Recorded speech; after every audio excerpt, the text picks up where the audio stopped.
একটা বাসটা দিচ্ছে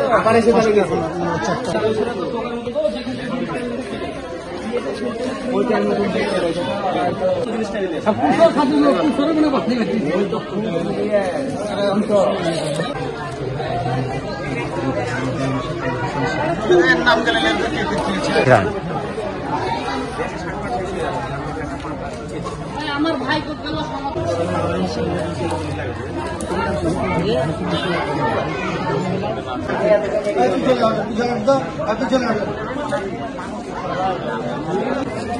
ভাই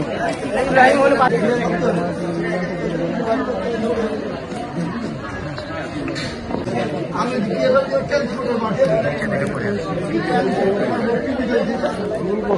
যেদিন করে কোনো হাত দিয়ে একদম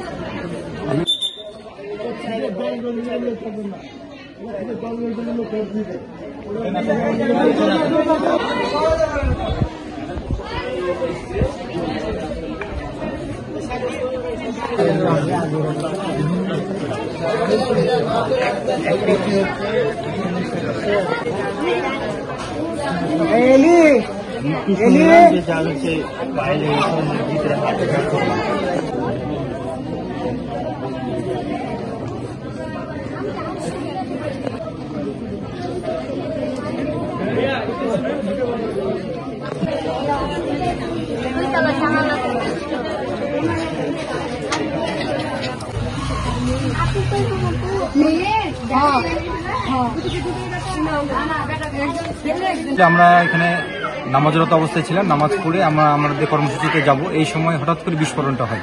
বিস্ফোরণটা হওয়ার পরে আমাদেরকে পাশ থেকে বলে যে আপনারা একটু যে এখানে দেখেন একটা বিস্ফোরণ হয়েছে। আমরা এসে এখানে দেখি যে একটা বিস্ফোরণ হয়েছে এবং পাশে কয়েকটা আমরা বোমা শনাক্ত করি এবং আমরা সেনাবাহিনীদের যারা কর্মরত ছিল আমাদের এই অঞ্চলে তাদেরকে আমরা ইনফর্ম করি এবং তারা এসে এই জিনিসগুলো শনাক্ত করে এবং বাকিটা উদ্ধারের কাছে এখনো চলমান রয়েছে। দুইটা শিশু কোটায় তারা এখানে দুটা শিশু খেলে, তো দুটা শিশু এই কোটাটা নিয়ে এখানে খেলছিল, সেই অবস্থায় এটা ফেটে যায়, দুটা শিশু আহত হয়েছে, গুরুতরভাবে ভালোই আহত হয়েছে, তো তাদেরকে রাজশাহী মেডিকেলে নিয়ে যাওয়া হয়েছে।